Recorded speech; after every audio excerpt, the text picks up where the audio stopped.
So I realize I am the last thing standing in the way of the big raffle. So knowing that, I will try to be as expedient as possible, and I know all of us are saturated with information today and this delicious lunch you either got from Bebop's or in the sandwiches. So you guys having a good time today? Yeah. Okay, good. So my name is, today we'll be looking at top task information architecture, and I'll be honest up front that this presentation is really pretty much like watching a cover band, if you want to think about it in that respect. So this material is largely not original with me, and I'm okay with that because sometimes there's really good things that you want to cover, you need to learn that's not original. Like there's certain Led Zeppelin songs that are just great that you just need to listen to again and again and play again and again. Anybody like Led Zeppelin? Okay. I was like, nobody responded to Led Zeppelin. I was like, what? Okay. So anyway, just want to get that on the table. So top task information architecture. My name is Quentin Dietrich. I do product experience at a small company called Agency Block. They make a CRM that's specifically tailored to insurance agents. So we specifically try to tailor to that market and their unique needs they have in the insurance industry. So if you want to find me on Twitter, I'm at QDietrich. I don't really tweet a lot. I just retweet other people's cool stuff. So there you go. So we're in Des Moines, right? You guys know this, right? Yes. I like messing with audiences, sorry. We're in Des Moines, we know that, right? Cool place. So as everybody's probably seen in a long time, that Des Moines, Iowa has been getting a lot of attention lately. There's a recent article in Politico that said how America's dullest city got cool. I mean, it's one of those kind of like, we're going to punch you in the face and then hand you a rose afterwards type of a title, but whatever, we'll take it. Des Moines getting some cred. So, if you do like a quick search, you can find, hey, there's Des Moines city rankings. You could read through all of those. And that was just a short list of a couple of different things that, you could see where Des Moines is killing it. So, Des Moines is an interesting place. So what does a person do? I'm going to Google Des Moines because, hey, why not? I learned all this cool stuff about Des Moines. I live in Des Moines. Let's check it out. The first thing that pops up, City of Des Moines. That sounds like a good place to go. I'm going to check that out.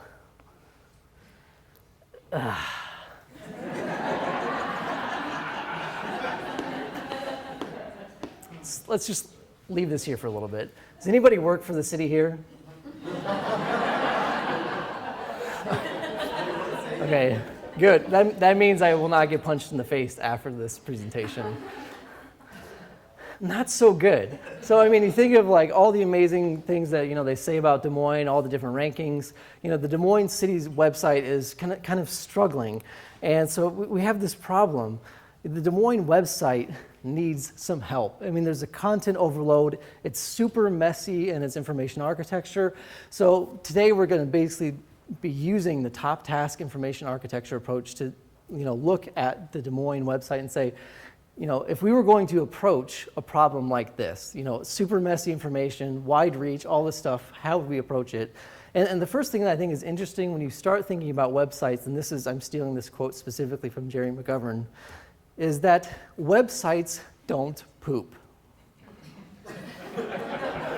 You think about all the natural systems in nature and ecological systems. There are systems of basically reduction and elimination to get rid of things that are unimportant. And those things that are growth sustainable, those things that contribute to an environment, those things that are valuable, they stay around and they continue to breathe life and continue to grow and develop. Websites, on the other hand, have the tendency basically to over time grow, and they just get bigger and bigger, and they never really excrete those things that should be gotten rid of, right? Has anybody used a website, you find some piece of content that's been on there since the dark ages, and you're like, how is this even relevant? Why is this even listed? So how do you approach a site like that where websites don't poop, they don't get rid of bad content? How do you start managing something like that? So the solution, this is a method that I've used. I think it's useful when you're considering large sets of content, large sets of data, and expansive reaches. Jerry McGovern, he's a guy I like a lot of his writing. It's called Top Test Architecture, and he's got a book called The Stranger's Long Neck, cheap on Amazon. If you want a good read, I would suggest reading that. And so we're just going to kind of summarize basically what top task architecture is in just really simple terms here as we think about applying it to our situation here. So top task architecture is a model that says focus on what really matters. So those top tasks, those things that people actually want to do, and then defocus on what matters less, those tiny tasks. So those things that are cluttery, those things that get in the way, remove focus from those elements and focus on the really big things. Pretty commonsensical, right? We would think like, oh yeah, that's a great approach. It also states and understands that simplicity means making something else complex. If you make one thing simple, you're making 10 other things complicated. You need to know what to make simple because you can't make everything simple. True, right? I mean, so if you have a really simple interface like Google and all these other fancy things, crazy simple, but the engineering that goes behind it is incredibly complex, right? So you have to basically choose what is it that you're making simple and what is it that you're making complex. And so how do you actually go about doing that? So I mean, if you start out, I'm a very amateur photographer. I understand just the basics of focal lengths and all that fun stuff and look at people's cool pictures and say, hey, I want to try to do that. I get out my Nikon and I can't do it and I give up. So you start thinking about depth of field. I think this is a great thing to think about even as we think about our IAs as related to our content, our website, is what is your depth of field? What is your depth of focus in a particular situation? So, I mean, if you have a, really high F-step or low F-step, I don't know how they label it, they kind of invert it and whatever, it's F22, right? So there's F8, the same image. So you can see the background is obscured. So it's getting easier and easier to see something else. Then if you do f1.8, of course, then the rest of the image is kind of blurry. And then you have in clear crystal focus the lens, that exact thing that you want to see, that you want to focus on. So by defocusing on everything else, then you can bring better clarity and better focus to that thing that you want to focus on. So it's also a model that says this: measure the ability of your customers to complete these tasks, so the top task. It's a model of management focused on measuring customer outcomes. So many times as we think about our organizations and our context, we're often managing and measuring inputs. So it's about the number of units we produce. It's about the number of articles you publish. It's about the number of pages you create. It's about the number of, whatever it is. How much stuff are you putting out there? How much stuff are you putting out there?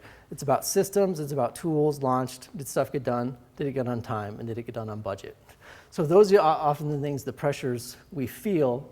But within those, are we actually measuring customer outcomes? Like, what are they actually doing?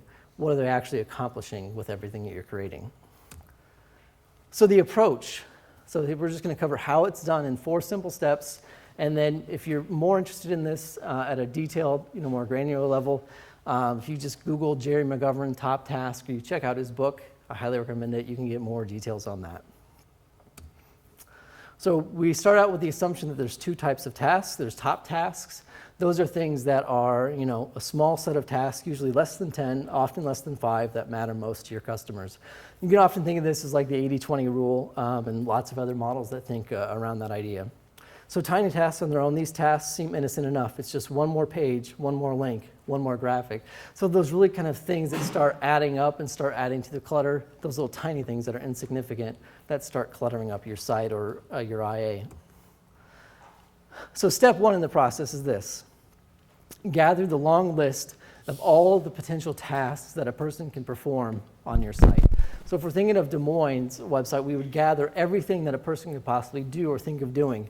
And in this stage of the process, you want to get as much data as possible. You want to get internal data, you want to get external data, you want to get any use metrics, you want to get any maybe proposed tasks that you were thinking about. You want to get as many possible options listed as possible. I mean, sometimes people in this process have almost gone up to 600 to 700 tasks that they've come up with to at this stage. So then the second step is getting to the short list. And what you then do is you take those 600 tasks that you've gathered from all of your different data sources and you reduce them down and try to get down to a core set of about 100 tasks that you want to kind of use. Like say, hey, we've we have 600, but we really can go down to these 100 and say, these are core things that we know we have to cover and that we're going to do. And the big thing you want to do here, though, is you want to use plain language, avoid jargon, and have it at a level of granularity that is both actionable and the user can relate to. So it's very specific that the language of how you label these tasks, they're action-oriented. So it's, buy a book, book a room, something that, has a verbal statement that's front-loaded. Now, this is the part that seems like pure insanity. And I can admit you, the first time that I actually heard of this model and thought about it, it just seems counterintuitive. So then you simply, you have the customers weigh in on the short list, so the 100 tasks, and you send out a survey asking them to rank 5 tasks, 5 being the most important, 1 being the least important. You say you have a couple minutes, go through this list of 100, pick the 5 tasks that are important to you. It goes against the grain of everything you think about survey design, of basically presenting a couple options, making sure they understand things. This is basically to overload them with 100 different tasks and say, pick 5, just based on your gut instinct, and then see, what happens. So after that process, then what do you do? Oh, I should note, generally, I would say, like with this method, it usually works well when you have groups of 400 or more. As soon as you start kind of reducing the number of people that you're surveying, it starts to change some of the math. But that's a note that you could read from Jerry in his book. So analyzing the results. So count the votes of each task received, divide that one by the total number of users and that voted, sort them in a descending order, and express it as a percentage. So the characteristic shape of the top task graph is a long neck, which is a vital few tasks that your users care about. And then you kind of get a natural grouping of those things that only may be a subset of your user population or who you're surveying, what they actually care about. And what's fascinating about this is I've been following Jerry for a long time, is that he's used this method in literally all over the world with hundreds of different organizations. And I'll spare you the long of it. It's every time he almost comes to the fact that people vote around 4 to 5 tasks that always come up. It's almost at 25% of the vote always centers on these tasks. So then it really kind of comes up with just a really easy way to say, oh, we know what our customers are wanting and we know how to approach it. So you're thinking, this is crazy.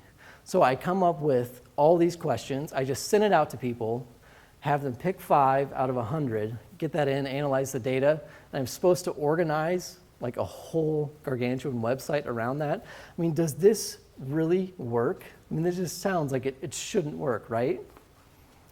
Well, here's an example that I often like using. I use this when I did an intranet redesign project at a former job where we had thousands upon thousands of pages, and I'm not really able to share some of that internal documents that I had from that. But here's a public case of where it did work that I wanted to share with you.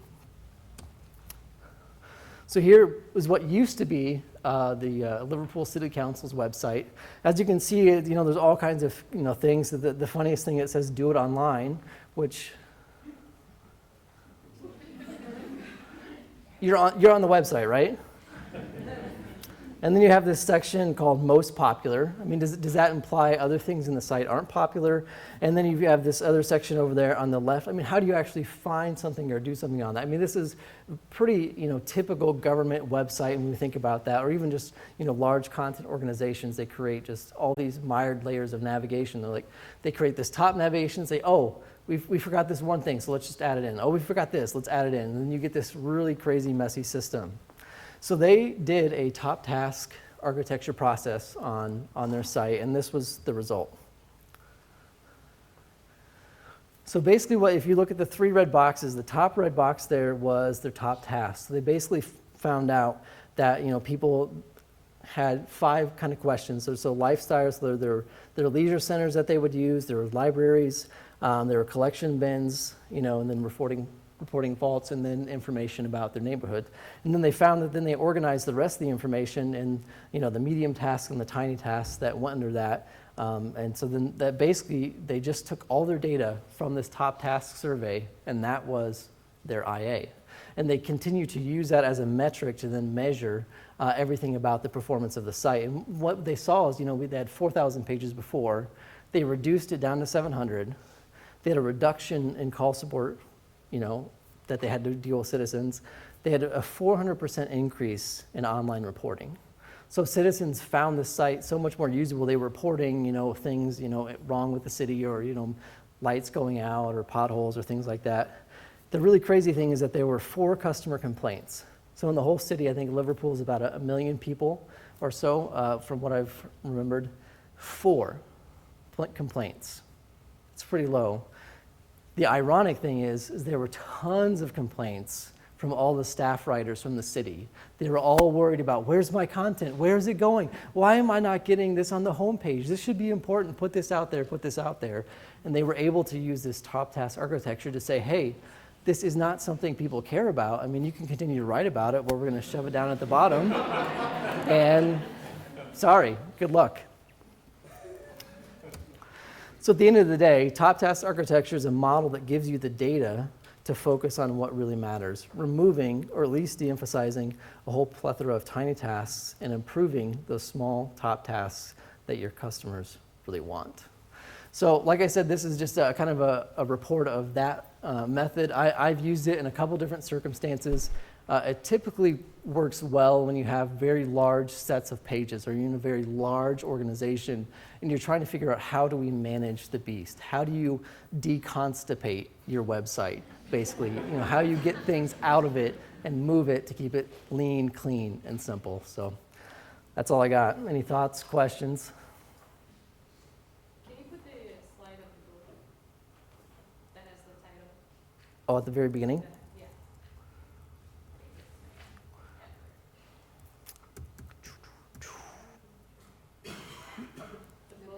Oh, the book. Sorry, my bad. Yeah, you don't want to see my title. There we go. That one? I got that one. You got that one? It's a classic. I mean, it really is. So when you're doing that massive list, couldn't potentially the order of the list affect results? It could. That's why usually what you typically want to do if you use a survey tool is you want to randomize it. So yeah, I'm glad you brought that up. Typically, he goes through all the details of actually how to perform the survey. You would want to make sure it's randomized so that way it's not like you're creating your own structure in the survey. Yeah, so it's like the first 4, always get picked. So yeah. So if you're talking about giving a survey, how big of a community do you have to make that really valid? It's one thing is a committee of 3, and another thing is if it's 3,000 for a city of Liverpool or something like that. Yeah, this is a method that's very particular to having a large set of individuals and a large set of pages. So when you have that problem, this is the tool to go to. If you have a single page, you really probably don't need to do this. If you have 10 pages, you probably don't need to use this method. It's much more of a distilling, methodology to say, how do I get rid of all this garbage and then focus on what, a large group of people are thinking. Hey, Quentin, how would you differentiate using this particular technique between the example you said, which was, or Moines, doesn't matter. Sure. Where when you have a stamp website, which was you only want, right? Versus something you really fresh. So, Use this for something fresh. From what I understand of his method is it really would not differentiate. What would be really different about it is that with an existing website, you're starting out with known tasks and a known list of content that you may be reducing. If you're starting out fresh, it basically means you don't have a lot of content to delete. You have less internal pressure to worry about, who's reducing content where. And most of your time then would probably be spent on task generation, coming up with what are the actual 100 to 110 different tasks that we would actually do on this website. And if you're in a situation where that would be excessive, then this methodology is specific more to larger sets. So if you know out of the gate that hey, we can do everything that we need to do in 10 to 15 pages, then maybe this method isn't right for that thing. This is a tool in your toolbox to use when appropriate. So. You kind of go off of that too. So if you were, working at a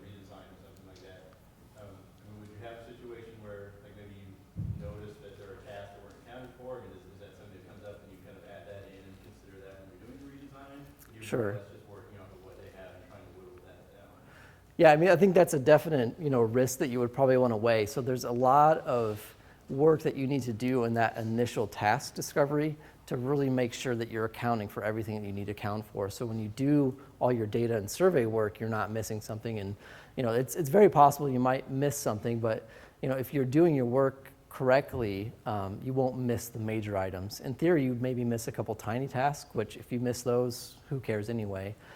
He typically suggests anywhere from 4 to 6 weeks of going around and just talking to people and gathering tasks. So if you have a month to a month and a half to talk to stakeholders, customers, anybody else that you would be involved in the process, generally for his results that he's gotten, and the one time that I used it, it worked well. There weren't any glaring gaps. I mean, it's possible, of course.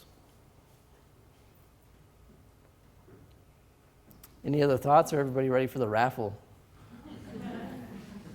But yeah, I really enjoyed the method. Like I said, it works really well on large organizational sites to distill your purpose and clean up your content.